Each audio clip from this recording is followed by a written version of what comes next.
కొనియాడబడడం. సహజంగా మనిషి జీవితంలో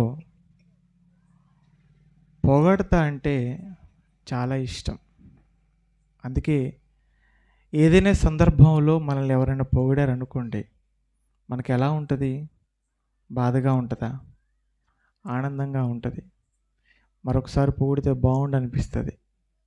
అంటే మనుషులైన వారు పొగిడితే సంతోషంగా అనిపిస్తుంది.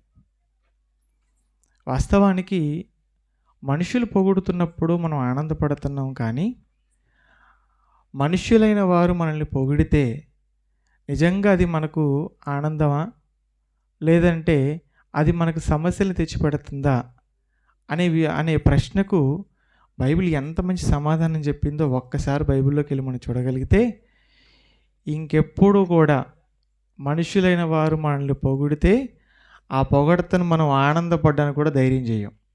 ఒకసారి చూడండి ఆ మాట అండి. లూకా సువార్త 6వ అధ్యాయము 26వ వచనం చూడండి.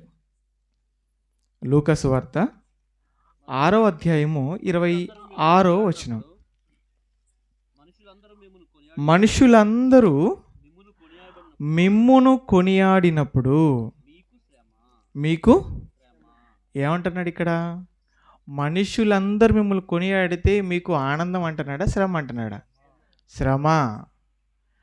ఎందుకు మనుషులైన వారు మనల్ని కొనియాడితే పొగిడితే మనకు శ్రమ అంటే, మనుషులు ఎలాంటి వాళ్ళు తెలుసా? ఎలాంటి వాళ్ళు అనుకుంటున్నారు? మనుషులు మంచి వాళ్ళు కాదు. మనుషులు ఎలాంటి వాళ్ళు అంటే, మనుషులందరూ కూడా స్వార్థపరులు. అంటే స్వతహాగా వారికంటూ లాభాన్ని ఎప్పుడు కోరుకునేవారు అన్నమాట. ఏమండి, ఎంత స్వార్థపరులు మనుషులంటే, ఎవరు ఏమైపోయినా నాకు అవసరం లేదు, ఎవరు ఎలా ఉన్నా నేను పట్టించుకోను, నేను బాగుంటే చాలు అనుకుంటారు.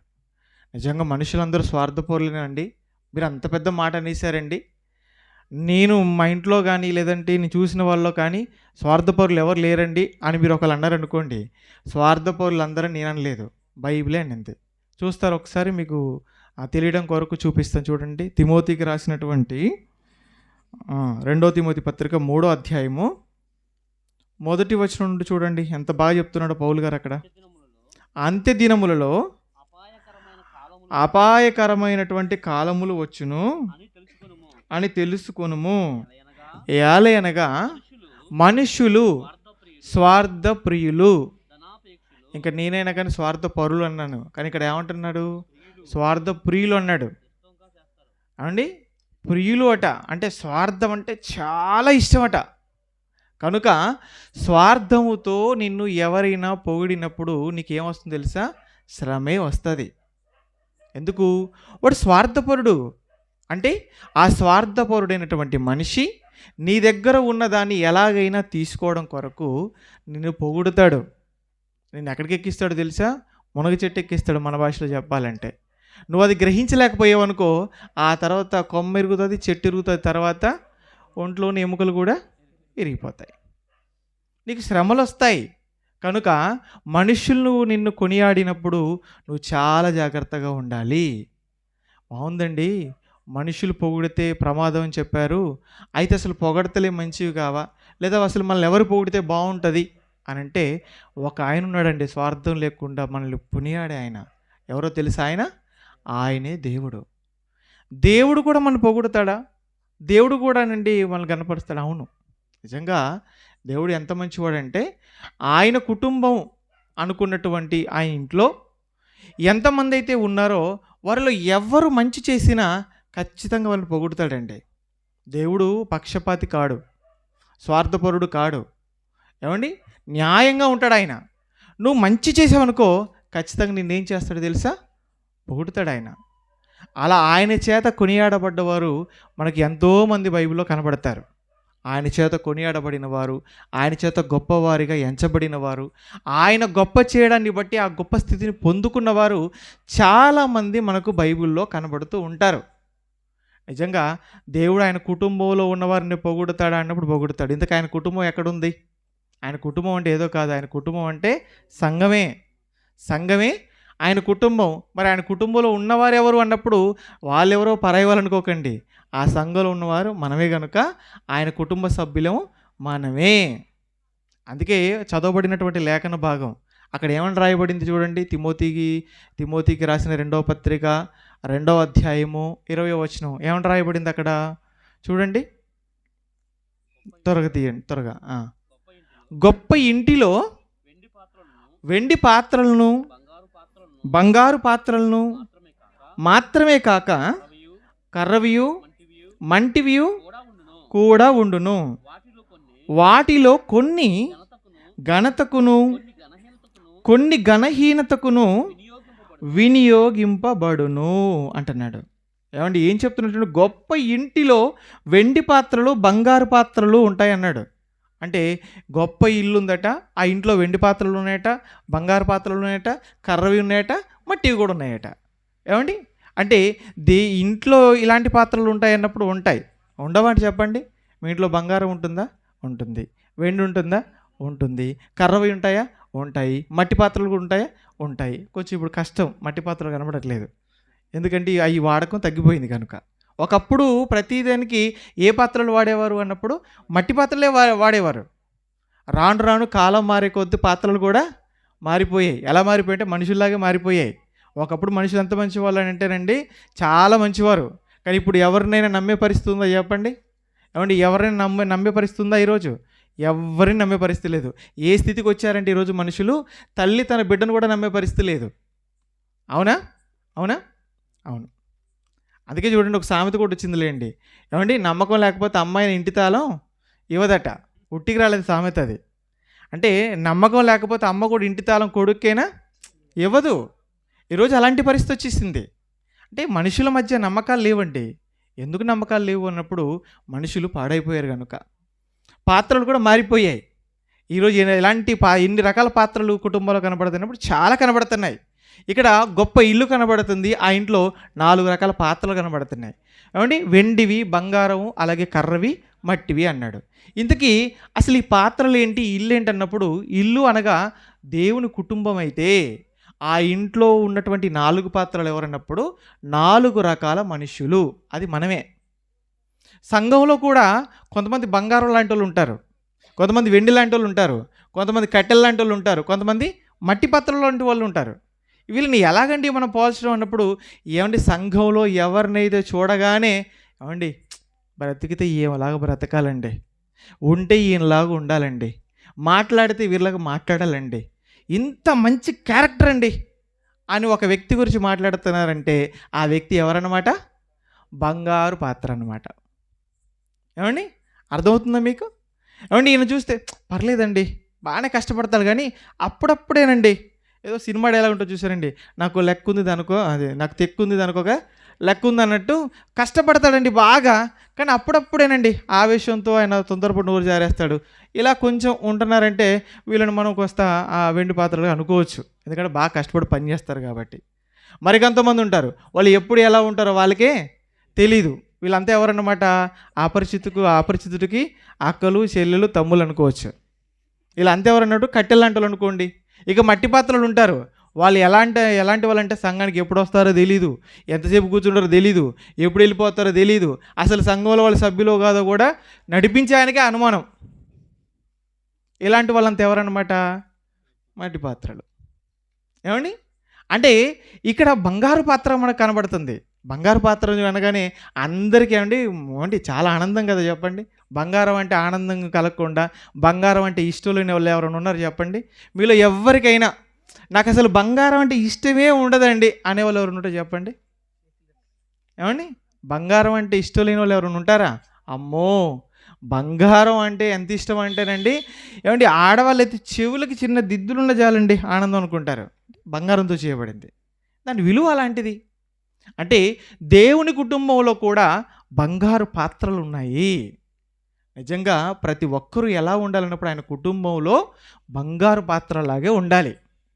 ఏమండి మీలో ఎవరికైనా సరే నేను బంగారు పాత్రలా కాదు, కట్టె పాత్రలాగా ఉండాలి, మట్టి పాత్రలాగా ఉండాలని ఉందా చెప్పండి? ఉందా? ఉండదు. అందరికి ఎలా ఉండాలనిపిస్తుంది అంటే అందరం బంగారు పాత్రలాగే ఉండాలండి, అదే అనుకుంటున్నామని అంటారు. మరి నువ్వు అలా ఉండాలంటే ఏం చేయాలి? ఏం చేయకుండా అలా మారిపోతావా? మారిపోవు. నిజంగా నువ్వు బంగారు పాత్రల వలె ఉండాలి అని నువ్వు అనుకుంటే నువ్వేం చేయాలని కొన్ని విషయాలు చెప్తాను, జాగ్రత్తగా వాటిని నువ్వు పాటించాలి. ఏమండి? అందులో మొట్టమొదటి విషయం ఏంటన్నప్పుడు కలహమునకు దూరంగా ఉండాలి. నువ్వు నిజంగా దేవుని కుటుంబంలో బంగారు పాత్ర వల్ల ఎప్పటికీ ఉండాలంటే కలహానికి దూరంగా ఉండాలి. కలహం అంటే ఏంటండి? గొడవలు. అంటే నువ్వు బంగారు పాత్ర వల్ల ఉండాలంటే ఖచ్చితంగా నువ్వు దేనికి దూరంగా ఉండాలి? గొడవలకు దూరంగా ఉండాలి. ఎక్కడ గొడవలకి? కుటుంబంలో గొడవలైనా, సంఘంలో గొడవలైనా, లేకపోతే సమాజంలో గొడవలైనా, ఎక్కడ గొడవ జరిగినా ఆ గొడవకు నువ్వు చాలా దూరంగా ఉండాలి. ఎప్పుడు నువ్వు గొడవలకు వెళ్ళకూడదు, గొడవల్లో నీ పాత్ర ఉండకూడదు. ఈరోజు పరిస్థితి ఎంత దారుణంగా మారిపోయిందంటే, ఏమండి, ఎక్కడ చూసినా ఏం కనబడుతున్నాయి మనకు అంటే గొడవలేనండి. దేశాల మధ్య గొడవలు జరుగుతున్నాయి, రాష్ట్రాల మధ్య గొడవలు జరుగుతున్నాయి, ప్రాంతాల మధ్య గొడవలు జరుగుతున్నాయి. ఇక సమాజంలో వేటి ప్రస్తావనతో గొడవలు జరుగుతున్నాయో మనందరికీ తెలుసు. కులాల పేరుతో గొడవలు జరుగుతున్నాయి, పార్టీల పేరుతో గొడవలు జరుగుతున్నాయి. ఎక్కడ చూసినా గొడవలే. ప్రశాంతమైన వాతావరణం మనకి ఇప్పుడు ఎక్కడ కనిపించడం లేదు. ఇలాంటి ఈ పరిస్థితులలో నువ్వు దేవుని కుటుంబంలో చేర్చబడిన తరువాత నువ్వు బంగారు పాత్రలో ఉండాలి అంటే ఆ గొడవలకు నువ్వు దూరంగా ఉండాలి. ఏ గొడవకైనా కానీ నువ్వు వెళ్ళేవాడివిగా లేదా వెళ్ళేదానివిగా నువ్వు ఉండకూడదు. అలా ఉంటూ ఇంకా నువ్వు చేయాల్సిన పని ఏంటో తెలుసా? సాధ్యమైతే గొడవను ఆపేదానిగా కూడా ఉండాలి. ఏమండి? గొడవను ఆపడం అంటే చిన్న విషయం కాదండి. నిజంగా గొడవను ఆపడం అంటే దాని అర్థం ఏంటో తెలుసా? సమాధానపరచడం. మనకి మత్తయి సువార్తలో యేసుక్రీస్తు వారు ధన్యతల గురించి మాట్లాడతాడు. అందులో ఒక ధన్యత ఏంటన్నప్పుడు సమాధానపరచువారు ధన్యులు, వారు ఏమవుతారు? భూలోకం సంతరించి కూడా దేవుని కుమారులు అనబడతారా? కరెక్ట్ చదవండి. సమాధానపరచువారు ధన్యులు, వారు దేవుని కుమారులు అనబడతారు. అంతే కదా అక్కడ ఉంది. ఏమండి?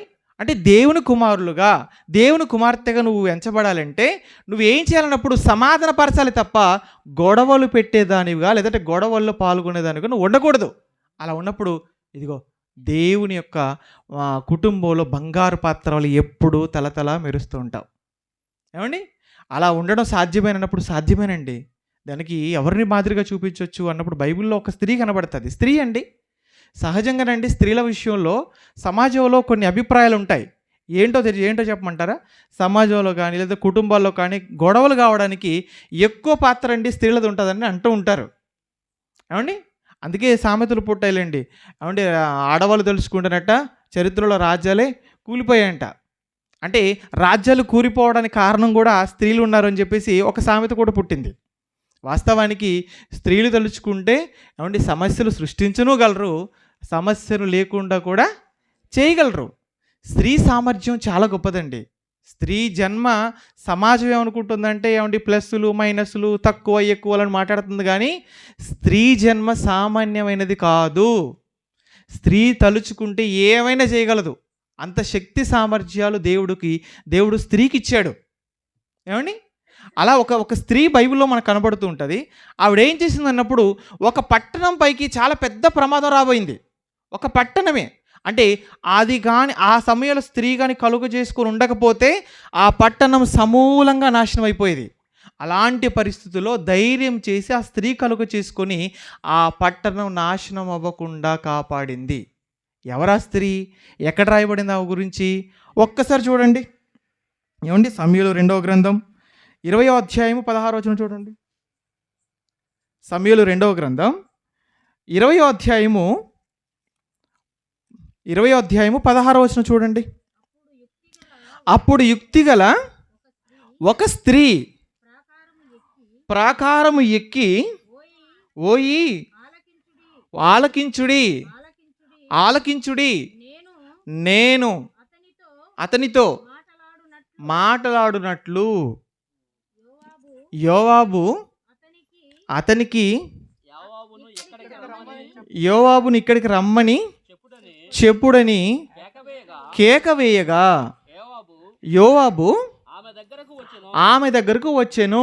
అంతటా ఆమె, యోవాబు నీవేనా అని అతను అడుగగా అతడు నేనే అనెను. అందుకు ఆమె, నీ దాసురాలను నేను నీతో మాట్లాడుదునా అని అడుగగా అతడు మాట్లాడవచ్చునను. అంతటా ఆమె, పూర్వకాలము జనులు ఆబేలునందు సంగతి విచారించవలని చెప్పుట కద్దు, అలాగున చేసి కార్యములు ముగించుచూ వచ్చిరి. నేను ఇశ్రాయేలు నందు నమ్మకస్తుల నిమ్మలస్తులలోను యథార్థవంతులలోను చేరి అయిన దానను ఇశ్రాయేళ్ల పట్టణములలో ప్రధానమగు ఒక పట్టణమును లయము చేయవలని నీవు ఉద్దేశించుచున్నావు అని ఇక్కడ యోవాబుతో మాట్లాడుతుంది ఆవిడ. అసలు యోవాబు ఎందుకు వచ్చాడు ఈ పట్టణం దగ్గరికి, ఎందుకు ఈ స్త్రీ యోవాబుతో మాట్లాడుతుందంటే ఇక్కడ ఒక సంఘటన జరిగింది. ఏంటి ఆ సంఘటన అన్నప్పుడు మనకు తెలియాలంటే 20వ అధ్యాయం 1వ వచనం నుంచి మనం చూడగలిగితే, బెన్యామీనుడగు బిక్రీ కుమారుడైన షబయను పనికిమాలిన ఒకడు ఉన్నాడు. వీడి వలన వచ్చిందండి సమస్య ఆ పట్టణానికి. వీడు దావీదు మీదనే దావీదు మీద తిరగబడేట్టుగా లేదా ప్రజలందరినీ రేపే పని పెట్టుకున్నాడు. అప్పుడు దావీదు అంటాడు, నువ్వు ఎట్టి పరిస్థితుల్లో వాడిని పట్టుకొని వచ్చేయి అని అభిషేకి యోబీలకు చెప్తాడు.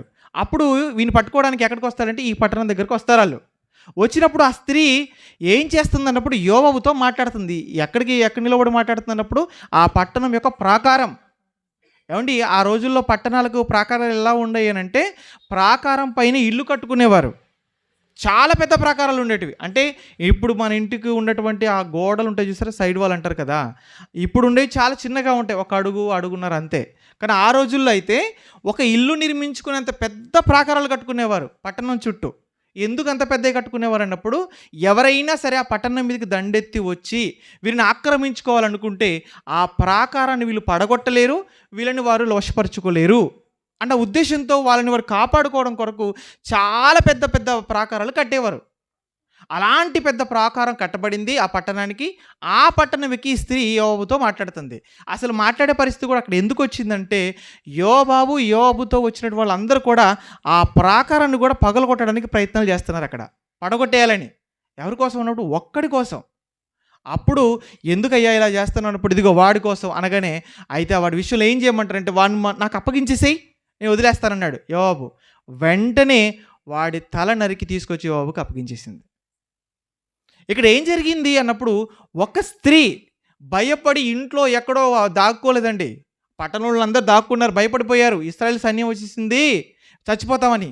కానీ ఈవిడ మాత్రం ధైర్యం చేసి ముందుకెళ్ళింది, యోబుతో మాట్లాడింది, వాడి తల నరికి తిరిగి యోబుకు అప్పగించేసింది. ఆ సమస్య సద్దుమణగడానికి కారణమయ్యింది. అంటే జరగవలసినటువంటి అతిపెద్ద గొడవను లేదా ఆ పట్టణానికి రావాల్సిన అతిపెద్ద ప్రమాదాన్ని తప్పించినటువంటి వ్యక్తిగా మనకు ఈ స్త్రీ కనబడుతుంది. అంటే ఈవిడ ఎంత గొప్పది అన్నప్పుడు, సమస్యను పరిష్కరించింది, ప్రమాదం రాకుండా ఆపింది. నిజంగా మనం కూడా ఎలా ఉండాలి అన్నప్పుడు, సమస్యను పరిష్కరించే వాళ్ళంగా ఉండాలి, సమస్యని పెద్ద చేసే వాళ్ళంగా మనం ఉండకూడదండి. నిజంగా సంఘంలో చేర్చబడి దేవుని యొక్క వాక్యం వింటున్నటువంటి మనం ఎప్పుడు ఎలా ఉండాలంటే, మనం నోరు తెరిచామంటే అవతల వ్యక్తికి ఏం కలగాలో తెలుసా? సమాధానం కలగాలి, సమస్య పరిష్కారం అవ్వాలి. అలా కాకుండానండి కొందరు ఉంటారు వాళ్ళు నోరు తెరిచారంటేనండి మంటల్లో పెట్రోల్ పోసినట్టే ఉంటుందండి. మంటలో పెట్రోల్ పోసినట్టే ఉంటుంది. పెట్రోల్ పోస్తే మంటలో ఏమవుద్ది? ఆరిపోద్దా? ఇంకా మంట పెరిగిపోద్ది. సమస్యను ఎప్పుడు పెద్ద చేసేవాళ్ళుగా ఉండకూడదండి, సమస్యని ఎప్పుడు సమాధానపరిచేవాళ్ళుగా ఉండాలి. నిజంగా అలా ఎవరైతే ఉంటారో వారు దేవుని ఇంటిలో ఏమవుతారన్నప్పుడు బంగారు పాత్రలే ఉంటారు. నిజంగా నేను దేవుని కుటుంబంలో బంగారు పాత్రలా ఉండాలి అని అనుకుంటే కలహాలకు దూరంగా ఉండాలి. ఇది మొదటి విషయం. రెండో విషయం చూడండి. రెండో విషయం ఏంటన్నప్పుడు, గద్దింపును లక్ష్య పెట్టడం. గద్దింపును లక్ష్య పెట్టడం అంటే గద్దింపు లక్ష్య పెట్టడం అంటే ఎవరైనా ఏదైనా మంచి విషయాల్లో గద్దించినప్పుడు వెంటనే అది విని సరి చేసుకోవడం. ఈరోజు తల్లిదండ్రులు పిల్లల్ని గద్దిస్తారు. ఏ విషయాలు గద్దిస్తారు అన్నప్పుడు, వాళ్ళు సరిగా టైంకి ఉదయం లేవకపోయినా, లేదంటే బ్రష్ చేసుకోకపోయినా, సమయానికి స్నానం చేయకపోయినా, తినమన్నప్పుడు తినకపోయినా గద్దిస్తూ ఉంటారు, తిడుతూ ఉంటారు, కొడుతూ ఉంటారు. ఇవన్నీ ఏంటన్నప్పుడు తల్లి తండ్రి పిల్లల పట్ల చేసేవి. అలాగే కొన్ని సందర్భాల్లో భర్త భార్యను గద్దిస్తాడు అన్నప్పుడు గద్దిస్తాడు. అలాగే పెద్దవాళ్ళైన వాళ్ళు చిన్నవాళ్ళని గద్దిస్తారు. అంతేకాదు, సంఘంలో సేవకుడు కూడా వాక్యం చేత గద్దిస్తాడు. అవునా కదా చెప్పండి? ఈ మధ్యకాలంలో సేవకుల కంటే సంఘంలో ఉన్న వారిని గద్దించడానికి భయమైపోయి గద్దించడానికి వెనక ముందు ఆడుతున్నారు.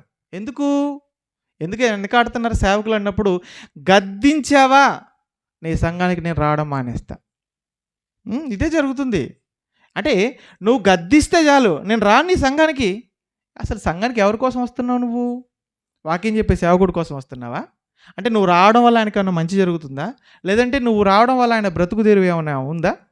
లేదు. అసలు సంఘానికి ఎందుకు వస్తున్నాం మనం అన్నప్పుడు, దేవుని మాటలు వినడానికి, మన బ్రతుకులు బాగు చేసుకోవడానికి. దేవుని మాటలు విని మన బ్రతుకులు బాగు చేసుకోవడానికి వస్తున్నామన్న ఆలోచన పక్కన పెట్టి, వాక్యం చేత గద్దిస్తే ఆయన మీద కోపంతో నువ్వు సంఘానికి రానంటున్నావంటే, అసలు ఇలాంటి పరిస్థితి ఉన్నప్పుడు సేవకులు గద్దించగలరా చెప్పండి? గద్దించరు. నిజంగా గద్దింపు అనేది చాలా మంచిదండి.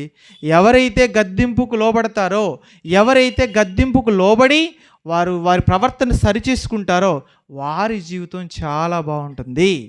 ఇంకా చెప్పాలంటే, ఎవరైతే గద్దింపు లక్ష్య పెడతారో వారు దేవుని కుటుంబంలో బంగారు పాత్ర వలె ఉంటారు. ఒకసారి బైబిల్లోకి వెళ్ళి ఒక మంచి మాట చూద్దాం. చూడండి ఏమండి, సామెతల గ్రంథం 13వ అధ్యాయము 18వ వచనం చూడండి. సొలొమోను గారు ఏం చెప్తున్నారో చూడండి, ఎంత మంచి మాట చెప్తున్నాడు ఆయన. సామెతల గ్రంథం 13వ అధ్యాయము 18వ వచనం. శిక్షను ఉపేక్షించువానికి 13వ అధ్యాయము 18వ వచనం. శిక్షను ఉపేక్షించువానికి అవమాన దారిద్ర్యతలు ప్రాప్తించును, గద్దింపును లక్ష్యపెట్టువాడు ఘనత నొందును. ఏమండి, ఎవరైతే గద్దింపు లక్ష్య పెడతారో వారికి ఏమొస్తుందట? ఘనత. ఎవరి ద్వారా వస్తుంది అన్నప్పుడు, దేవుడి ద్వారా ఘనత వస్తుందండి. దేవుడు గణపరుస్తాడు. ఎప్పుడు? గద్దించినప్పుడు లక్ష్య పెట్టి జీవితాన్ని మార్చుకుంటే. అంటే ఆ మాటను గద్దింపును లక్ష్య పెట్టాలన్నప్పుడు లక్ష్య పెట్టాలి. నిజంగా నేను అలా ఉంటానండి అని ఒకవేళ నువ్వు అనుకుంటే నువ్వేమైపోతావు అన్నప్పుడు, ఇదిగో దేవుని ఇంటిలో బంగారు పాత్రలా నువ్వు ఉంటావు. ఇది ఎన్నో విషయం? 2 కదా. 3 చెప్తా చూడండి. మూడోది ఏంటన్నప్పుడు, ఏమండి, వివేకము గలవారిగా ఉండాలి. వస్తానికి కాస్త ఆలస్యం అయిపోయిందండి, అందుకే మీకు వేగంగా చెప్పేస్తున్నాను. నేను బస్కి వెళ్ళిపోవాలి, రిజర్వేషను, చాలా దూరం వెళ్ళాలి, తప్పుగా అనుకోకండి. చూడండి, వివేకము గలవారిగా ఉండాలి. ఇంతకు వివేకం అంటే ఏంటి? వివేకము అంటే ఏంటన్నప్పుడు సమయస్ఫూర్తి అనొచ్చు. సమయం సందర్భానుసారంగా ప్రవర్తించడం. ఏమండి, ఈ వివేకం చాలా అవసరం. కొంతమందిలో ఈ వివేకం అనేది కనపడదండి. ఎలా వెళ్ళిపోతుంటాం? మొండిగా, మూర్ఖంగా, వాళ్ళు అనుకున్నదే చేయాలన్నట్టుగా వెళ్ళిపోతుంటారు. అలా వెళ్ళకూడదు. దేవుడు మనకు వివేకాన్ని పెట్టాడు కదా, ఆలోచించమన్నాడు కదా మనల్ని. ప్రతి విషయంలో ఆలోచించాలి. కొంతమంది ఏమో అసలు అది లేనట్లుగానే వెళ్తుంటారు. కొంతమంది వివేకాన్ని కలిగి ఉండకుండా ఏమండి కుయుక్తులు ప్రయోగిస్తారు. ఏమండి, కుయుక్తిగా ప్రవర్తించడం అనేది చాలా ప్రమాదకరం. అసలు కుయుక్తి అనేది ఎవరి లక్షణం తెలుసా? అపవాది లక్షణం. అపవాదిలో కనబడుతుంది ఈ లక్షణం. ప్రారంభ జంట మన ఆది తల్లిదండ్రులైనటువంటి అవ్వను ఆదామును అపవాది ఏం చేసింది అన్నప్పుడు, కుయుక్తి చేత వారిని ఏమండి పాపంలో పడేసిందండి. కుయుక్తి ఏం చేస్తుంది అన్నప్పుడు నష్టాన్ని కలిగిస్తుంది. నీ మాటల ద్వారా, నీ ప్రవర్తన ద్వారా ఎదుటి వ్యక్తికి నష్టం కలుగుతుందంటే నువ్వు ఎలా ప్రవర్తిస్తున్నట్లు? కుయుక్తిగా ప్రవర్తిస్తున్నట్టు. అది చాలా ప్రమాదం, అది మంచిది కాదు. వివేకంతో ఉండాలి. ఎంత వివేకంతో ఉండాలి అన్నప్పుడు, ఏమండి, మనం ఎంత వివేకంగా ఉండాలని ప్రభువు మాట్లాడుతూ చెప్పాడంటే, ఒక్కసారి ఆ మాట చూద్దాం. ఏమండి, ప్రభువు చెప్పినటువంటి మాట చూద్దాం. మత్తయి సువార్త 10వ అధ్యాయము చూడండి. మత్తయి సువార్త 10వ అధ్యాయము 16-17 వచనాలు చూడండి. మనం ఎంత వివేకంగా ఉండాలని ప్రభు దేనితో పోల్స్తున్నాడో. మననే కాదు, ఆ రోజు యేసుక్రీస్తు వారు ఆయన దగ్గర ఉన్నటువంటి శిష్యులను వాక్యాన్ని ప్రకటించడానికి సమాజంలోకి పంపించేటప్పుడు వాళ్ళకి చెబుతున్నటువంటి జాగ్రత్తను కూడా అనుకోవచ్చు మనం. ఏం చెప్తున్నాడు చూడండి అక్కడ. ఇదిగో తోడేళ్ల మధ్యకు గొర్రెలను పంపునట్లు నేను మిమ్మును పంపుచున్నాను కనుక పాముల వలె వివేకులను పావురముల వలె నిష్కపటులై ఉండుడి. పాముల వలె వివేకులుగా, పావురం వలె నిష్కపటులుగా ఉండండి అన్నాడు. ఏమండి, మనల్ని దేంతో పోలుస్తున్నాడు? దేనిలా ఉండమని చెప్తున్నాడు చెప్పండి? పాము వలె వివేకంతో ఉండమంటున్నాడు. నిజంగా పాము వలె వివేకం, పాముకి వివేకం ఉందా? మీరు ఎప్పుడైనా అసలు పాము గురించి ఆలోచించారా? పాము అంటేనే ఏం చేస్తారు మీరు? భయపడిపోతారు. పాము వచ్చిందంటే ఇంట్లోకి ఏవండీ హాయిగా కూర్చుంటారా? ఇంట్లో ఎగిరితే రోడ్డు మీద వచ్చి నిలబడతారు. రోడ్డు నుంచి ఎగిరి గంతు రోడ్డు మీద వేస్తారు ఇంట్లో నుంచి. ఎందుకు? పాము అంటే భయం. కానీ పాముని చూసి మనం ఏం నేర్చుకోవాలంటే వివేకం. ఇంతకీ పాముకి వివేకం ఏ విషయంలో ఉంది అన్నప్పుడు, ఏమంటే పాములో ఎంత వివేకం అంటే ప్రమాదాన్ని అంచనా వేసుకుంటుంది. రాబోయే ప్రమాదాన్ని అంచనా వేసుకొని ఆ ప్రమాదంలో అది పడిపోకుండా, ఆ ప్రమాదం ద్వారా తన ప్రాణాన్ని కోల్పోకుండా తనను తాను కాపాడుకోవడానికి చాలా వివేకంతో నడుచుకుంటుంది. ఏమండి? అలాగని ప్రమాదాన్ని ఎలా అంచనా వేస్తుందండి వివేకంతో అన్నప్పుడు? చాలా వివేకం ఉంది కనుక అంచనా వేసి తప్పించుకుంటుంది. ఇంకో విషయం చెప్పంటారా? అసలు పాముకి ప్రమాదాన్ని అంచనా వేసే విషయంలో, లేదంటే ఒక మనిషి దాని దగ్గరకు వచ్చే విషయంలో కనిపెట్టడానికి దానికి చెవులు కూడా ఉండవు. మీకు తెలుసో లేదో?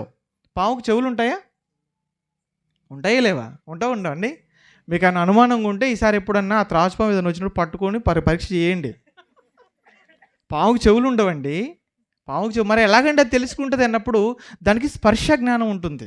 దానికి ఉన్నటువంటి పొలుసుల ద్వారా దానికి సరౌండింగ్లో, అంటే పాము ఎక్కడైతే ఉంటుందో ఆ చుట్టుపక్కల ప్రాంతాల్లో ఎవరైనా అడుగు పెడితే వెంటనే ఆ భూమిలో ఏర్పడేటువంటి కదలికని బట్టి ఈ ప్రాంతంలో ఏదో తిరుగుతుంది, ఎవరో ఉన్నారు అని వెంటనే అలర్ట్ అయిపోతుంది. అక్కడి నుంచి తప్పించుకుని వెళ్ళిపోతుంది. ఎంత వివేకం చూడండి. అలా తప్పించుకోకుండా వెళ్ళిపోతే ఏం జరిగిద్దండి అంటే దాని ప్రాణం పోతుంది. అంటే దాని ప్రాణాన్ని కాపాడుకోవడానికి పాము చాలా వివేకంగా ప్రవర్తిస్తుంది. అందుకే మీరు కూడా ఇదిగో ఎక్కడికి వెళ్ళిపోతున్నారో తెలుసా? తోడేల మధ్యకి వెళ్ళిపోతున్నారు. మీరు తోడేల మధ్యకి వెళ్ళిపోతున్నారు కనుక అక్కడికి వెళ్ళినప్పుడు మీరు పాము వలె వివేకంగా ఉండండి. ప్రమాదం ఏ మనిషి నుంచి అయినా మీ మీదకి వచ్చిందంటే వెంటనే మీరు ప్రమాదం నుంచి పాము ఎలాగైతే తప్పించుకుంటుందో మీరు కూడా అలా తప్పించుకోవాలి అని ప్రభు శిష్యులకు చెబుతున్నాడు. అంటే సంఘంలో చేర్చబడినటువంటి మనం కూడా ఎలా ఉండాలన్నప్పుడు ప్రమాదాల విషయంలో పాము వలె వివేకంగా ఉండాలి. అలా మనం వివేకంగా లేకపోతే దేవుని కుటుంబంలో బంగారు పాత్రలుగా మనం మారే అవకాశమే ఉండదు. ఎంత మంచి మాట చెప్తున్నాడు చూడండి. వివేకంగా ఉండాలి పాము వలె. అలాగే ఎలా ఉండాలి మనం? కాకిలా ఉండకూడదు, నల్లగా పావురం వలె ఉండాలి, నిష్కపటంగా. పావురం చూడడానికి ముద్దుగా కనబడుతుంది, అది చాలా స్వచ్ఛంగా అనిపిస్తుంటుందండి పావురాన్ని చూడండి. అందుకేలేండి వాస్తవానికి ఆ రోజు బాప్తిసం తీసుకున్నప్పుడు యేసుక్రీస్తు వారు పావురం రాలేదు, కానీ మనోళ్ళు పావురాన్ని పెట్టారు. అక్కడ ఏ పావురాన్ని పెట్టారు? తెల్లటి పావురాన్ని పెట్టారు. సినిమాలలో మీరు చూసారో లేదో, పరిశుద్ధాత్మ దేవుడు అలా ఎగురుకుంటూ తెల్లటి పావురం వల్ల వచ్చారట. అసలు తెల్లటి పావురంతో ఎందుకు పోల్చారన్నప్పుడు ఆ పావురాన్ని చూడగానే నిష్కపటంగా కనబడుతుంటుంది, చూడడానికి చాలా అందంగా ఉంటుంది, స్వచ్ఛంగా అనిపిస్తుంది అని ఆ పావురం వాళ్ళు గుర్తుగా అలా పెట్టారు ఆ రోజు పరిశుద్ధాత్మ దేవుడికి. అంటే మనం చూడడానికి ఎలా ఉండాలన్నప్పుడు నిష్కపటంగా కనిపించాలి. అంటే నిష్కపటంగా కనిపించడం అంటే ఎలాగన్నప్పుడు నోరు తెరిస్తే మన నోటి నుంచి అబద్ధాలు రాకూడదు, బూతులు రాకూడదు, ఎదుటి వ్యక్తి కీడు చేయాలనే ఆలోచన మనకు ఉండదు, కక్షలు పెట్టుకోకూడదు, పగలు పెట్టుకోకూడదు, ద్వేషాలు పెట్టుకోకూడదు, అసూయలు పెట్టుకోకూడదు, స్వచ్ఛంగా ఉండాలండి.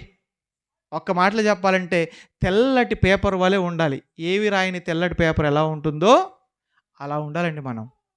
అది ఇదిగో పావురం వలె నిష్కపటంగా ఉండడం. ఎప్పుడైతే వివేకము గలవారిగా మనం ఉంటామో అప్పుడు ఇదిగో దేవుని కుటుంబంలో బంగారు పాత్ర వలె మనం ఎంచబడతాం. ఇది మూడో విషయం. నాలుగో చూడండి. నాలుగోది ఏంటన్నప్పుడు ఏమండి, యజమానుని మన్నించడం. యజమానుని మన్నించేవారుగా ఉండాలి. ఇంతకీ యజమాని అంటే ఎవరు అన్నప్పుడు, ఒక కంపెనీలో ఒక వ్యక్తి పనిచేస్తున్నప్పుడు అతని చేత పని చేయించేవాడు తన యజమాని అవుతాడు.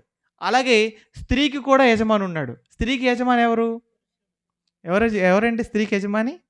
పురుషుడు, భర్త అండి. కొంచెం మీరు చూస్తుంటే అది అవునా కాదా అన్నట్టు ఉన్నారు మీరు. చెప్పండి, ఎవరు యజమాని స్త్రీకి? పురుషుడండి. అందుకే బైబిల్లో ఒక మంచి భక్తురాలు, ఉత్తమురాలు, నిజంగా మంచి తల్లి తన భర్తని ఎప్పుడు ఏమని పిలిచేదో తెలుసా? యజమానుడా. ఇంతకు ఎవరా తల్లి? శారా. అబ్రహాముని పేరు పెట్టి పిలవలేదు, ఏమని పిలిచేదట ఎప్పుడు కూడా? యజమానుడా అంటూ పిలవడమే కాదు, ఏం చేసేది తెలుసా? ప్రతి విషయంలో ఆయనకి లోబడి నడుచుకుంది. యజమానుడా అంటూ పిలుచుచు ఆయనకి లోబడింది. ఏ విషయంలో లోబడింది? అన్ని విషయాల్లో లోబడింది. కొన్నిటి విషయంలో లోబడడం, కొన్ని విషయంలో తిరగబడడం కాదు. ప్రతి విషయంలో తన భర్త అయినటువంటి, తన యజమానుడైనటువంటి అబ్రహాముకు లోబడి బ్రతికిందండి. చాలా ఉత్తమురాలండి. నిజంగా ఈ రోజున్నటువంటి స్త్రీలకు మాదిరికరంగా పెట్టుకోగలిగినటువంటి తల్లి అని చెప్పొచ్చు ఆవిడ. ఎందుకు? ప్రతి విషయంలో ఏమండి అబ్రహాము గారు ఈ మాట ఎంతగా వినేదనంటే, ఏమండి ఆయన దేవుడు వచ్చాడు, వాక్కు నాకు వచ్చింది, మన ఇక్కడి నుంచి బయలుదేరాలి అనగానే, ఏమండి ఎక్కడికి వెళ్తున్నాం, మనం ఎన్ని రోజులు ఉంటాము, తిరిగి ఇక్కడికి మళ్ళీ ఎప్పుడు వస్తాము, ఏం అడగలేదండి. మనం బయలుదేరాలి అనగానే భర్తతో పాటే బయలుదేరిపోయింది, వెళ్ళిపోయింది. ఆయన ఎక్కడికి వెళితే అక్కడికి వెళ్ళిపోయింది, ఎక్కడ ఉండాలంటే అక్కడ ఉండిపోయింది. బ్రతికినంత కాలం ఆయన చెప్పింది చేసింది తప్ప ఆమె ఏమండి ఆయన ఈమె చెప్పినట్టు చేయాలని కోరుకోలేదు. ఏమండి కొంతమంది ఎలా ఉంటారు అన్నప్పుడు ఏమండి రివర్స్లో కనబడుతూ ఉంటారు. రివర్స్లో ఎలాగా? భర్త చెప్పేది వినడం కాకుండా ఈవిడ చెప్పేదే భర్త వినాలన్నట్టుగా ఉంటారు కొంతమంది. ఏమండి అందరి గురించి నేను చెప్పనండి, చాలా మంచి వాళ్ళు స్త్రీలందరూ, కానీ కొంతమంది ఉంటారులేండి అక్కడక్కడ. ఏమండి నేను చూశాను, ఒకరోజు దేవుని కార్యక్రమం ఉందంటే, దేవుని కార్యక్రమానికి ఎవరెవరు ఎంత ఇస్తారో చెప్పండి అని అనగానే ఏమండి అందరూ లేస్తున్నారు. నేను 10,000 ఇస్తానండి అన్నాడు, ఒక ఆయన 5,000 ఇస్తానన్నాడు, ఇంకొకరు 20,000 అన్నాడు. ఒక ఆయన మాత్రం అలాగే చూస్తున్నాడు, చెప్పడం లేదు. తర్వాత ఎందుకు చెప్పలేదు అని అంటే, నేను ఇంటికి వెళ్ళి మాట్లాడుకొని మళ్ళీ చెప్తానన్నాడు. ఎందుకు? ఒకవేళ పొరపాటున ఇంటి దగ్గర మాట్లాడుకోకుండా ఇక్కడ కానీ నోరు తెసిన ఒక 20,000 అన్నాడు అనుకోండి, ఇంటికి వెళ్ళిపోయిన తర్వాత పరిస్థితి ఎలా ఉంటుందో మరి మనకు తెలీదు. ఏమండి ఎన్ని గిన్నెలకు చొట్లు పడిపోతాయో తెలీదు, లేదంటే ఎన్ని వాతలు పడిపోతాయో తెలీదు, ఏమి విరిగిపోతాయో కూడా తెలీదు. ఎందుకు లేనిపోని తలనొప్పి అని ఇక్కడ మౌనంగా ఉండి మరుసటి వారం వచ్చినప్పుడు చెప్పాడండి మళ్ళీ. అంటే పరిస్థితి చూడండి. కానీ శారా అలాంటిది కాదండి. ఎంత మంచి తెలుసా ఆవిడ? యజమానుడు అంటూ పిలుచుచు ప్రతి విషయంలో అంటే తన భర్తకు లోబడిపోయిందండి. నిజంగా స్త్రీలు అనేవాళ్ళు భర్తలకు ప్రతి విషయం లోబడ్డప్పుడు సమస్యలు ఉండవు మొదటగా. అలాగని స్త్రీలే లోబడాలని చెప్తున్నారు, పురుషులు మంచోళ్ళు అనుకుంటున్నారా? వాళ్ళు ఏం తక్కువలు కాదు, మీకేం తెలియదు అని అనుకోకండి. వాళ్ళు కూడా చేయాల్సిన పని ఉంది. ఏంటో తెలుసా? భార్యను ప్రేమించాలి. ఎలా ప్రేమించాలని చెప్పాడు ఎఫెసీ పత్రిక 5వ అధ్యాయంలో? ఏమని చెప్పాడంటే, ఒక తీయొద్దులేండి, ఒక మాట చెప్తాను. ఏమన్నాడు తెలుసా? ఇదిగో నిన్ను నువ్వు ఎలాగైతే ప్రేమించుకుంటావో అలా నీ భార్య నువ్వు ప్రేమించాలన్నాడు. నిన్ను నువ్వు ప్రేమించుకోవడం అంటే ఏమండి, నువ్వు మంచి బట్టలు వేసుకోవాలనుకుంటావు, మంచి షూలు వేసుకోవాలనుకుంటావు, మంచి వాచ్ పెట్టుకోవాలనుకుంటావు, మంచి ఫోన్ మెయింటైన్ చేయాలనుకుంటావు, మంచి ఫుడ్ తినాలనుకుంటావు, మంచి బండి మీద ఎక్కడికంటే అక్కడికి వెళ్ళాలనుకుంటావు. ఎలా అయితే నిన్ను నువ్వు ప్రేమించుకుంటూ నీకు కావలసినవన్నీ నువ్వు ఏర్పాటు చేసుకుంటావో అదే విధంగా నీ భార్యను ప్రేమించి నీ భార్యకు కూడా నువ్వు అన్నీ ఇవ్వాలి. అది ప్రేమ అంటే ఒక భార్య తన భర్తకు లోపడ్డప్పుడు, ఒక భర్త తన భార్యను ప్రేమించినప్పుడు అసలు సమస్యలు ఉంటాయో చెప్పండి? సమస్యలు ఉండవండి. కుటుంబం చాలా బాగుంటుంది. ఈరోజు కుటుంబాల పరిస్థితులు బాగున్నాయంటే అసలు బాగోలేవండి. కుటుంబాల పరిస్థితులు అసలు బాగోలేవు. వివాహం చేసుకుంటున్నారంటే ఆనందమేమో కానీ వీళ్ళు ఎంతకాలం కలిసి ఉంటారో తెలియదని అనుమానాలు పెరిగిపోతున్నాయి ఈరోజు జంటలను చూస్తుంటే. ఎందుకు? పెళ్లి చేసేసుకుంటున్నారు, సంవత్సరం 2 సంవత్సరాలు గొడవలు అయిపోతున్నాయి, డైవర్స్ అంటున్నారు. ఎన్ని చూడట్లేదు చెప్పండి? ఇక సినిమాల్లో నటించే వాళ్ళ గురించి అయితే అసలు చెప్పడం ఎంత తక్కువ చెప్పుకుంటే అంత మంచిది. ఏమండి అలా చేసుకుంటున్నారు, ఇలా విడిపోతున్నారు, మళ్ళీ ఇంకొకరు చేసుకుని మళ్ళీ విడిపోతున్నారు. అది వాళ్ళకు ఒక ఫ్యాషన్ అయిపోయింది. కానీ అది చాలా తప్పు. అసలు ఎందుకు గొడవలు అవుతున్నాయి, ఎందుకు విడిపోవాల్సిన పరిస్థితులు వస్తున్నాయి అన్నప్పుడు ఒక భర్తగా నీ భార్యను సరిగా ప్రేమించకపోవడం వలన, అలాగే ఒక భార్యగా నువ్వు నీ భర్తకు లోబడకపోవడం వలన. అంటే భర్త అనేవాడు తన భార్యను ప్రేమించినప్పుడు, అలాగే భార్య తన భర్తకు లోబడ్డప్పుడు అసలు సమస్య లేదు. సమస్య లేనప్పుడు విడిపోయేదాకా ఎందుకు వెళ్తుంది? చక్కగా ఉంటుంది జీవితం. ఇక్కడ ఎందుకు వీళ్ళు వృద్ధాప్యం వరకు, చనిపోయేంత వరకు అబ్రహాము గారు శారా గారు కలిసి ఉన్నారన్నప్పుడు దానికి ప్రధాన కారణం ఒకటేనండి. ఆవిడ ఏం చేసిందో తెలుసా? యజమానుడా అంటూ పిలుచు ప్రతి విషయంలో తన భర్తకు లోబడిపోయింది. బ్రతికినంత కాలం లోబడిపోయిందండి శారా. చాలా మంచిది. మరి పురుషులకు స్త్రీలకు అందరికీ యజమానుడు ఉన్నాడా? అందరికి యజమానుడు ఉన్నాడు అన్నప్పుడు ఉన్నాడు. అందరి యజమాని ఎవరు? దేవుడు. మనందరికి యజమాని ఎవరండి? దేవుడు. మనందరూ ఎవరికి లోబడాలి? దేవుడికి లోబడాలి. మరి దేవుడికి లోబడుతున్నామా? చెప్పండి. అసలు దేవుడు మాటకు లోబడితే ప్రతి వ్యక్తి ఎలా ఉంటాడో తెలుసా అండి? దేవుడిలాగే ఉంటాడు. ప్రతి మనిషి తన జీవితంలో ప్రతి సందర్భంలో దేవుని మాటకు లోబడి దేవుడి మాట ప్రకారంగా బ్రతికితే చూసే సమాజానికి ఎలా కనబడతాడు అన్నప్పుడు దేవుని వలె కనబడతాడు. ఎందుకు? ఏమండి, బైబిల్లో రాయబడ్డ మాటలు కావచ్చు, మనం నమ్మిన దేవుడు సామాన్యమైన వాడు కాదండి. సామాన్యమైన వాడు కాదు. ఎంత గొప్పవాడు అన్నప్పుడు ఈయన నీతిమంతుడు, న్యాయవంతుడు, యథార్థవంతుడు, ఈయన గురించి మాట్లాడుకుంటే సమయం సరిపోదు. అంత గొప్పవాడు ఆయన.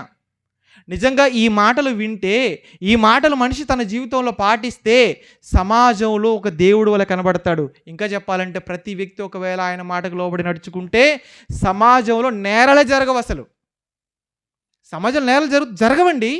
ఈరోజు సమాజంలో భయంకరమైన నేరాలు జరగడానికి కారణం ఏంటన్నప్పుడు దేవుడికి లోబడకపోవడమే. ఈరోజు మనం కార్యక్రమం చేస్తున్న కార్యక్రమం ద్వారా ఏం చెబుతున్నాము? దేవుడికి లోబడాలి. కారణం మన పుట్టుకకు ఆయన కారణం, మనం బ్రతుకుతున్నామంటే ఆయన కారణం, మనం 5 వేళ్లతో అన్నం కలిపి ముద్ద నోట్లో పెట్టుకొని తింటున్నామంటే ఆయన కారణం, ఈరోజు ఆరోగ్యం కలిగి ఆయుష్ కలిగి సజీవ లెక్కలో మనం ఉన్నామంటే ఆయన కారణం. ఇంకా చెప్పాలంటే బ్రతికి బట్ట కట్టి బ్రతుకుతున్నామంటే కారణం కూడా ఎవరు? ఆయనే. అంత గొప్పవాడు దేవుడు ఆయన. అలాంటప్పుడు ఆయనకి నువ్వు లోబడాలి. ఆయన యజమానుడు. నిజంగా ప్రతి విషయంలో మనిషి దేవుడికి లోబడాలి. యజమానుడికి లోబడ్డప్పుడు చాలా బాగుంటుందండి జీవితం. అందుకే సామెతల గ్రంథంలోని సొలొమోను గారు ఒక మంచి మాట చెప్పారు. చూడండి, ఆ మాట చూసుకుందాం ఈ సమయంలో. ఏమండి, సామెతల గ్రంథం 27వ అధ్యాయము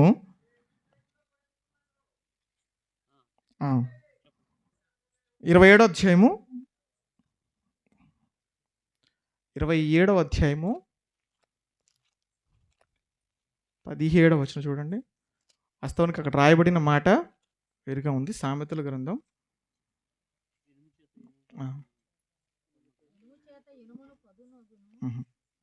కాదు ఏమండి, ఎవరైతేనండి యజమానుడైనటువంటి దేవుడికి లోపడతారో, ఎవరైతే యజమానుడైనటువంటి దేవుడి మాట వింటారో వారి జీవితాన్ని సరిచేసుకుంటారు, చాలా ఉన్నతంగా బ్రతుకుతారు. నిజంగానండి నేను యజమానుడైన దేవుడికి నేను లోబడతానండి. యజమానుడైనటువంటి దేవుడి మాట వింటానండి అని నువ్వు సంఘంలో చేర్చబడి ఆయన మాటను విని నీ జీవితంలో ఆయన మాట ప్రకారంగా నువ్వు నడుచుకున్నప్పుడు ఏమవుతావో తెలుసా? నువ్వు కూడా దిగో దేవుని కుటుంబంలో ఏమండి బంగారు పాత్రలా మారిపోతావు. నిజంగా ఆయన కుటుంబంలో బంగారు పాత్రలా ఉండాలంటే ప్రతి విషయంలో మనం ఏం చేయాలన్నప్పుడు యజమానుడికి మనం ఏమండి యజమానుడి మాట వినేవరంగా ఉండాలి. 27:18 చదువుకుందాం ఒకసారి. మంచి మాట చదువుకుందాం. అక్కడ ఏం చెబుతుంది? అంజూరపు చెట్టును పెంచువాడు దాని ఫలము తినును, తన యజమానుని మన్నించువాడు అనుంది. వాస్తవానికి ఇక్కడ యజమానుని మన్నించువాడు ఉంది. అంటే దేవుడు మాటను విన్నప్పుడు, దేవుడు మాటను మన జీవితంలో పాటించినప్పుడు మన జీవితం చాలా బాగుంటుంది. అలా బాగున్నటువంటి సమయంలో మనం ఎలాంటి స్థాయికి వెళ్ళిపోతాం అన్నప్పుడు ఈ శరీర సంబంధంగా మన పైన యజమానులుగా ఉన్నవారిని కూడా మన విషయంలో వారు తప్పు చేస్తే మన్నించే స్థాయికి మనం వెళ్ళిపోతామని చెప్తున్నాడు ఇక్కడ. అవును, మీకు అర్థమైందా? ఏం చెప్తున్నాడు ఇక్కడ? సామెతల గ్రంథంలో సొలొమోను గారు అంటే ఇక యజమాని కూడా మన్నించే స్థాయికి వెళ్ళిపోతాం. ఎప్పుడు? మన యజమానుడైనటువంటి దేవుడికి మనం లోబడ్డప్పుడు, ఆయన మాటలు మన జీవితంలో నెరవేర్చినప్పుడు, శరీర సంబంధంగా మన పైన యజమానులు ఉన్నవారు ఎవరు యజమానులుగా ఉన్నారన్నప్పుడు మనం పని చేసే చోట ఉన్న యజమానులు కావచ్చు, అలాగే స్త్రీగా తన భర్త అయినటువంటి యజమాని కావచ్చు, ఎవరైనా సరే తప్పు చేసినప్పుడు వారిని మన్నించే స్థాయికి మనం వెళ్ళిపోతాము. మన్నించాలి కూడా. అంటే మన్నించడం అంటే అర్థం ఏంటి? క్షమించడం. ఏమండి, క్షమించాలన్నప్పుడు యజమాని కూడా క్షమించాలండి. అంటే యజమాని అంటే ఇందాక నేను చెప్పాను కదా, స్త్రీకి యజమాని ఎవరు? పురుషుడు, భర్త కదా. భర్తను కూడా క్షమించాలన్నప్పుడు క్షమించాలి. ఎందుకు క్షమించాలి? భర్త తన భార్య విషయంలో తప్పులు చేస్తాడు కనుక. తప్పులు చేయడా? ఏమండి, ఏ స్త్రీ అయినా కానీ వివాహం చేసుకున్న తర్వాత ఏమండి ఒక 5 ఏళ్ళు 10 ఏళ్ళు గడిచిపోయింది, ఇంతవరకు నా భర్త నా విషయంలో ఎప్పుడు తప్పు చేయలేదు అని చెప్పిన వాళ్ళు మీరు చూస్తారా? ఏమండి, నా భర్త ఎప్పుడు నా విషయం తప్పు చేయలేదండి, మా ఆయన బంగారం అండి, నన్ను చాలా బాగా చూసుకుంటాడు అనేవాళ్ళు ఎంతమంది ఉంటారు చెప్పండి? అసలు ఒక్కరు కూడా ఉండరు. ఇప్పుడు కాదు, యేసుక్రీస్తు వారు రెండో రాకడ వచ్చేంత వరకు కూడా ఎవరు ఉండరు. ఎందుకంటే సాధ్యం కాదు. వాస్తవం చెప్తున్నాను. కుటుంబం అన్నాక ఖచ్చితంగా గొడవలు అవుతాయి. ఏమండి, కుటుంబం అన్న గొడవలు ఖచ్చితంగా అవుతాయి. భర్త కోపడతాడు, భార్య బాధపడుతుంది, ఏడుస్తుంటుంది. కొంతమంది స్త్రీలేమో ఏడ్చుకుని ఇంట్లో ఉండిపోతారు. కొంతమంది రోడ్డు మీదకి వచ్చి అందరూ చెప్పుకుంటారు. మరి కొంతమంది అమ్మగారింటికి వెళ్ళిపోతారు లగేజ్ సర్దుకొని. ఒక్కొక్కరు ఒక్కో రకం ఖచ్చితంగా. కానీ అసలు బైబిల్ ఏం చెప్తుంది అన్నప్పుడు, నీకు యజమానుడుగా ఉన్నటువంటి నీ భర్త నీ విషయంలో ఏదైనా తప్పు చేస్తే నువ్వేం చేయాలి? మన్నించు. మీకు విషయం చెప్పమంటారా? మన్నించడం అంటే క్షమించడం కదా. అసలు క్షమించడం గొప్ప, లేదంటే క్షమాపణ పొందుకునే స్థితికి వెళ్ళిపోవడం గొప్ప అంటే క్షమించడమే చాలా గొప్ప అండి. క్షమించడం అంటే పో, నేను క్షమించాను పో. నిజంగా నీ భర్త నీ ఏడలు తప్పు చేసినప్పుడు క్షమించాను పో అన్నావు అనుకో, ఎంత బాగుంటుంది. అందుకే ఇప్పటి నుంచి మీరు ఏం చేయాలి? స్త్రీలుగా మీ భర్త తప్పు చేస్తే ఎప్పుడైనా క్షమించాను పో అండి. అసలు ఇక సమస్యే ఉండదు. క్షమించడం అనేది చాలా గొప్ప లక్షణం అండి, చాలా గొప్ప లక్షణం. కనుక యజమానుడుగా ఉన్నవారు తప్పు చేసినప్పుడు ఎవరైతే మన్నించేవారుగా ఉంటారో అప్పుడు వారు కూడా దేవుని యొక్క కుటుంబంలో బంగారు పాత్ర వలె మారిపోతారు. ఇది ఎన్నో విషయం? 4వది, చివరిది చెప్పి ముగించేస్తాను. ఏమండి? చివరిది ఏంటి అన్నప్పుడు, భయభక్తులు కలిగి జీవించడం. భయము భక్తి కలిగి జీవించడం. దేవుని కుటుంబంలోకి చేర్చబడిన తర్వాత ప్రతి వ్యక్తి జీవితం ఎలా ఉండాలన్నప్పుడు భయము భక్తి కలిగి ఉండాలి. నిజంగానండి, ఈరోజు సమాజంలో కావచ్చు, సంఘాల్లో కావచ్చు, మనుషుల్లో భయము భక్తి తగ్గిపోతుందండి. భయము భక్తి తగ్గిపోతుంది. ఎందుకు నేను ఈ మాట అంటున్నానంటే, నిజంగా భయము భక్తి కలిగిన వాడు తప్పు చేయడు. అవునా కాదా చెప్పండి? తప్పు చేయడండి. ఈరోజు నేరాలు జరుగుతున్నాయి అన్నప్పుడు చాలా నేరాలు జరుగుతున్నాయి. ఎలాంటి నేరాలు జరుగుతున్నాయి సమాజంలో అన్నప్పుడు, ఇలాంటివే జరుగుతున్నాయి, ఇలాంటివి జరగడం లేదండి. ఎన్ని రకాల నేరాలు ఉంటాయి అన్ని రకాల నేరాలు జరుగుతున్నాయి. దొంగతనాలు జరుగుతున్నాయి, దోపిడీలు జరుగుతున్నాయి, హత్యలు జరుగుతున్నాయి, ఏమండి మానభంగాలు జరుగుతున్నాయి. ఏమండి ఎందుకు ఇవన్నీ జరుగుతున్నాయి? దారుణమైనటువంటి బాధాకరమైన విషయం ఏంటంటే, సమాజంలో రోజు రోజుకి ఏమండి భయంకరమైన అత్యాచారాలు పెరుగుతున్నాయి. ఆ పెరుగుతున్న అత్యాచారాలు కూడా ఎలాంటివి అన్నప్పుడు చిన్నపిల్లలను పాడు చేస్తున్నారు. చిన్నపిల్లలండి, పసిపిల్లలు. ఒక చోట వార్త అండి, నా ఫోన్లో ఉంది, అది చదివి నేను అసలు జీర్ణించుకోలేకపోయాను. బడికి వెళ్తున్నటువంటి పిల్లలు, 6వ తరగతి 7వ తరగతి చదువుతున్నటువంటి పిల్లలు 3వ తరగతి చదువుతున్నటువంటి అమ్మాయిని పాడు చేశారట. ఎన్నో తరగతి చదువుతున్న వాళ్ళు? 6వ తరగతి 7వ తరగతి చదువుతున్నటువంటి ముగ్గురు మగపిల్లలు 3వ తరగతి చదువుతున్నటువంటి ఆ అమ్మాయిని పాడు చేశారు. అది వార్త. ఆంధ్ర రాష్ట్రంలోనే నంద్యాల ప్రాంతంలో జరిగింది. ఎంత దారుణం చెప్పండి ఇది. అసలు వాడు 6వ తరగతి అంటే వయసు ఎంత ఉంటుంది? మహా అయితే ఏమంటే ఒక 11, 12, మా అయితే 13 ఏళ్ళు అనుకుందాం మనం.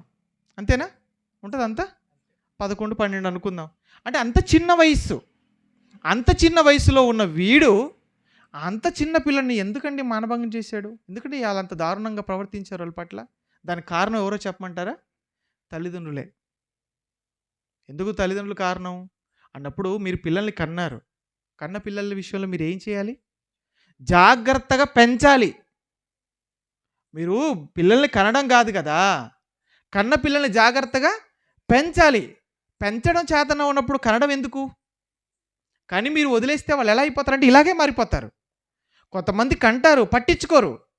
మరికొంతమంది ఏంటంటేనండి, కంటారు, వాళ్ళు ఏది అడిగితే అది ఇచ్చేస్తారు. తల్లిదండ్రులైన వారు చాలామంది చేస్తున్న అతిపెద్ద తప్పు ఏంటంటే, పిల్లలు అడిగితే ఫోన్లు ఇచ్చేస్తారండి, స్మార్ట్ ఫోన్ ఇచ్చేస్తారు. అసలు నేనేం చెప్తానంటే, ఎట్టి పరిస్థితుల్లో ఏ విషయంలో కూడా అసలు మీ పిల్లలకు మీరు ఫోన్ ఇవ్వద్దని చెప్తాను నేను. ఫోన్లు ఇవ్వకండి అంటాను. చాలామంది తల్లిదండ్రులు చేస్తున్న అతి పెద్ద తప్పు అనే చెప్తాను నేను, ఫోన్ అలవాటు చేయడం. ఎందుకు అలవాటు చేస్తున్నారు ఫోను? ఏమండి దేంతో అలవాటు చేస్తున్నారు అన్నప్పుడు, చిన్నగా ఉన్నప్పుడు ఏమండి చిట్టి చిలకమ్మ అనే రైమ్స్ ఉంటాయి కదా, వాటితో స్టార్ట్ చేస్తారు. వాడు పెరుగుతుంటే వాడు చిట్టి చిలకమ్మ పోతే ఆ తర్వాత గేమ్స్ ఆడతాడు, పబ్జీ అంటాడు, ఫ్రీ ఫైర్ అంటాడు, ఆ తర్వాత ఆన్లైన్ గేమ్స్ అంటాడు. అంతటితో ఆగుతాడా? ఆ తర్వాత యూట్యూబ్లోకి వచ్చేస్తాడు. యూట్యూబ్లోకి వచ్చి వాడు ఏం చేస్తాడు? చూడకూడని వీడియోలు అన్నీ చూసేస్తాడు. వాడు చూసి ఏమైపోతాడు? వాడు వేడెక్కిపోతాడు చిన్నతనంలోనే. అప్పుడు కళ్ళ ముందు ఉన్నటువంటి వయసు ఉన్న వాళ్ళ లేదా అసలు అదేం చూడ్డాడు, తప్పు చేయాల్సింది అనుకుంటాడు. ఆ మధ్యకాలంలో నుండి నార్త్ ఇండియాలో ఒక రాష్ట్రంలో జరిగిన వార్త ఏంటంటే, వాళ్ళ తల్లిదండ్రులు వాడు ఫోన్ అడిగారని చెప్పి కొనిచ్చారు తల్లిదండ్రులు వాడికి. ఫోన్ కొనిస్తే ఆ ఫోన్లో వాడు చూడకూడని వీడియోలు అన్నీ చూసేసాడట. చూసి ఏం చేయాలో అర్థం కాక తోడబుట్టిన చెల్లినే పాడు చేశాడు వాడు. ఇవన్నీ వింటున్నప్పుడు మీకు భయం వేయడం లేదా పిల్లల విషయంలో? ఎందుకు ఇవన్నీ జరుగుతున్నాయి? ఇవ్వకూడని ఫోన్ మీరు ఇస్తున్నారు కనుక. దయచేసి సెల్ ఫోన్ పిల్లలకి ఇచ్చి మీ పిల్లల్ని మీ చేతులతో పాడు చేసుకునే పని చెయ్యకండి. ఏమండి, మీ పిల్లల జీవితం బాగుండాలంటే వారికి ఫోన్ని మీరు దూరం పెట్టండి దయచేసి. అది మంచిది కాదు, అది మంచిది కాదండి. ఈరోజు పరిస్థితులు దారుణంగా మారిపోవడానికి కారణం అదే. ఇన్ని నేరాలు జరగడానికి కారణం అదే అవుతుంది. ఈరోజు చిన్నప్పుడే వాడు ఇంత దారుణంగా మారిపోతాడు, పెరిగి పెద్ద అయిన తర్వాత ఇంకెంత పెద్ద నేరస్తుడిగా మారిపోతాడు చెప్పండి. అలాంటి వాడు కాకూడదంటే చిన్నప్పుడే తల్లిదండ్రులుగా మీరు వాడి విషయంలో తగు జాగ్రత్తలు తీసుకోవాలి. ఇదంతా కారణం ఏంటన్నప్పుడు మనిషికి భయము భక్తి లేకపోవడమే. తల్లిదండ్రులు భయంతో ఉన్నారు, తల్లిదండ్రులు భక్తిగా బ్రతుకుతున్నారు అనుకోండి, పిల్లల విషయంలో ఎంత జాగ్రత్త తీసుకుంటారు చెప్పండి. వాడు ఏం చేస్తున్నాడు, వాడు ఏం మాట్లాడుతున్నాడు, వాడు ఏం చూస్తున్నాడు, వాడు ఎక్కడికి వెళ్తున్నాడు, ఎవరితో తిరుగుతున్నాడు, ఎంతసేపు ఎవరితో టైం స్పెండ్ చేస్తున్నాడు, ప్రతీదీ గమనించుకుంటారు. భయము భక్తి ఉన్న తల్లిదండ్రులు గమనించుకుంటూ జాగ్రత్తగా కాపాడుకుంటారు. వీళ్ళ జీవితాన్ని వీళ్ళు కాపాడుకుంటారు, పిల్లల జీవితాన్ని కూడా కాపాడుతారు. ఏమండి, భయము భక్తి చాలా అవసరం అండి. సమాజం విషయంలో అయితే వదిలేద్దాం, ఎందుకంటే సమాజం చెబితే వినే పరిస్థితుల్లో లేదండి. సమాజంలోకి వెళ్ళి ఈ మాటలు మనం చెబుతామంటే అసలు చెప్పనిచ్చే పరిస్థితులు లేవు. ఇంకా కొంతకాలం గడిస్తే ఇలా మన సభలు పెట్టుకొని వాక్యం చెప్పుకునే పరిస్థితులు కూడా ఉండకపోవచ్చు. ఎందుకు? సమాజం మంచిని స్వీకరించడం లేదు, వద్దంటుంది సమాజం. కానీ మనమైనా ఎలా ఉండాలన్నప్పుడు మనము భయము భక్తి కలిగి బ్రతుకుతూ మన కుటుంబాన్ని మనం కాపాడుకోవాలి. మనలో ఉండవలసినటువంటి ప్రాముఖ్యమైన లక్షణం ఏంటన్నప్పుడు దేవుని ఎడల భయము భక్తి. మనం భయము భక్తి కలిగి ఉన్నప్పుడు ఎలా ఉంటాం అన్నప్పుడు ఇదిగో యేసుక్రీస్తులాగా ఉంటాం. యేసుక్రీస్తు వారు ఎంత గొప్పగా బ్రతికాడు చెప్పండి. యేసుక్రీస్తు వారు ఎవరి ఎడల భయం భక్తి కలిగి ఉన్నాడు అన్నప్పుడు దేవుని ఎడల భయము భక్తి కలిగి ఉన్నాడండి. ఆయన భూమి మీద బ్రతికినంత కాలం దేవుని ఎడల భయము భక్తి కలిగి బ్రతికాడు కనుకనే ఆయన పరలోకానికి అంగీకరించబడ్డాడు. ఎక్కడుంది ఈ మాట? ఒకసారి చూస్తారా? హెబ్రీ పత్రిక 5వ అధ్యాయము 7వ వచనం చూడండి. హెబ్రీ పత్రిక 5వ అధ్యాయము 7వ వచనం. శరీరధారి ఉన్న దినములలో ఆయన మహారోదనతోనూ కన్నీళ్లతోనూ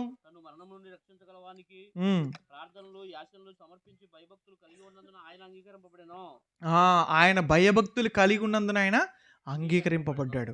నువ్వైనా నేనైనా దేవుడున్న పరలోకానికి అంగీకరించబడాలంటే మనలో ఏముండాలన్నమాట? భయము భక్తి. ఏమండి, బైబిల్ చరిత్రలో ఎంతోమంది మనకు కనబడతారండి భక్తులు. వారు దేవుడు అంటే చాలా భయపడ్డట్టు కనబడుతుంది. అబ్రహాము గారు దేవుడు అంటే చాలా భయపడ్డాడండి. యోసేపు గారు చాలా భయపడ్డాడండి.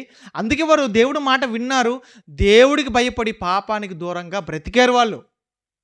ఈరోజు మనం కూడా భయము భక్తి కలిగి బ్రతుకుతుంటే ఎలా ఉంటుందో తెలుసా? ఒక మాట మాట్లాడడానికి కూడా తప్పుడు మాట మనం వణికిపోతాం. భయం ఉంటే మనం వణికిపోతామండి. భయం ఉంటే తప్పుడు మాట మన నోటి నుంచి రాదు. భయం లేకపోతే నోటికి ఏ మాట పడితే ఆ మాట వచ్చేస్తుంది. భయం ఉన్నవాడు ఆలోచిస్తాడు మాట్లాడడానికి. మీ ముందు ఎవరైనా నోరు తెరిచి ఏమండి ఇష్టం వచ్చినట్టు మాట్లాడుతున్నారు అనుకోండి, మీరు వెంటనే వాళ్ళ విషయంలో ఒక జాగ్రత్త తీసుకోండి. ఏంటంటే వీళ్ళు భయము భక్తి లేనివారు అని. అలాంటి వాళ్ళు కాస్త దూరంగా ఉండండి. ఎందుకంటే ఈ భయం భక్తు లేని వాళ్ళ లక్షణాలు అంటుకోవడం చాలా సులభం. ఇవి ఎలాంటివో చెప్పమంటారా? ఇప్పుడు కూర్చున్నారు, చక్కగా మీరు వాక్యం వింటున్నారు. ఎలాంటిదంటే ఈ అంటురోగాలు ఉంటాయి చూసారా? అంటురోగాలు అంటే ఏంటి? ఎక్కువ కనబడేది మీటింగ్లలోనే. ఏంటన్నప్పుడు ఆవులింతలు, నిద్రపోవడం. ఇది ఎలాంటిది అన్నప్పుడు అంటురోగం. ఇది ఒకరి ముందు ఆవులిస్తారు, ఆ తర్వాత ఆ పక్కన వాళ్ళకి ఆటోమేటిక్గా ఆవులింత వచ్చేస్తుంది. ఆ తర్వాత ఇంకొకరికి, ఇలా ఒకరి నుంచి ఒకరికి స్ప్రెడ్ అయిపోద్ది. ఇది అంటురోగమే. నిద్రపోవడం కూడా చూడండి, ఒకరు స్టార్ట్ చేశారంటే ఇంకొకరు కునుకుపాట్లు వేస్తూనే ఉంటారు. ఇది ఎలాంటిదో అలాగే ఏమండి భయము భక్తి లేకుండా బ్రతకడం కూడా అలాంటిదే. అలాంటి వాళ్ళతో దయచేసి సహవాసం కూడా మంచిది కాదు. అలాగని అందరిని వదిలేసి ఉండమని కాదు, అందరితో ఉంటూ కూడా మనము దేవుని ఎడల భయము భక్తి కలిగి బ్రతకాలి. ఎప్పుడైతే మనం భయము భక్తి కలిగి బ్రతుకుతామో అలా బ్రతికినప్పుడు దేవుని కుటుంబంలో బంగారు పాత్ర వలె మనం కూడా మారిపోతాం. ఇప్పుడు ఇప్పటివరకు ఎన్ని విషయాలు మనం విన్నాం చెప్పండి? మొత్తం 5 విషయాలు. మొదటిది ఏంటి? కలహమునకు అంటే గొడవలకు దూరంగా ఉండడం. రెండోది గద్దింపును లక్ష్య పెట్టడం. మూడోది వివేకము కలిగి ఉండడం. నాలుగోది యజమానుని కూడా మన్నించడం. ఐదోది భయము భక్తి కలిగి జీవించడం. ఓకే, మొత్తం ఎన్ని నేర్చుకున్నారు మీరు? 5 విషయాలు నేర్చుకున్నారు. నేర్చుకున్న 5 విషయాలు ఏం చేస్తారు మీరు? ఇక నుంచి పాటిస్తారా? మాట ఇచ్చారు ఇప్పుడు ఎవరికి? దేవుడికి. పాటించకపోతే మీ పరిస్థితి ఎవరు చూసుకుంటారు? ఇక యెహోవా ఈరే. కనుక ప్రియమైన దేవుని వారలారా, మీరు ఆలోచించండి, దేవుని కుటుంబంలో చేర్చబడినటువంటి మనం దేవుడి చేత ఎప్పుడు బంగారు పాత్రలాగా ఎంచబడాలి. ఆ పరలోకానికి మనం అర్హత సంపాదించాలంటే ఖచ్చితంగా వీటిని పాటించే వారంగా మనం ఉండాలి. ఈ విషయాలు పాటిస్తూ మీ భక్తి జీవితాన్ని పెంపొందించుకొని దేవుడికి నచ్చే విధంగా జీవితాన్ని గడిపి దేవుడున్న పరలోకానికి మీరందరూ చేరుకుంటారు, చేరుకోవాలని మనస్ఫూర్తిగా నేను ఆశిస్తూ ఈ మాటలు ముగిస్తున్నాను. ప్రార్థన చేసుకుందాం. ప్రేమ కలిగిన తండ్రి, దయగలిగిన దేవా, ఇప్పటి వరకు నాయన ఘనతకు అర్హమైన పాత్ర ఎవరు, మీ చేత కొనియాడబడే పాత్ర ఎవరు, మీరున్న పరలోకానికి చేరుకునే వాళ్ళు ఎవరు అనే విషయాలు నేను మీ పిల్లలకు తెలియచేశాను. చాలా జాగ్రత్తగా శ్రద్ధగా మీ వాక్యాన్ని విన్నారు. విన్న మీ పిల్లలందరినీ దీవించండి, ఆశీర్వదించండి. విన్న వాక్యాన్ని నాయన దుష్టుడు వచ్చి ఎత్తుకుని పోకుండా హృదయం అనే పలకలపైన వ్రాసుకొని నాయన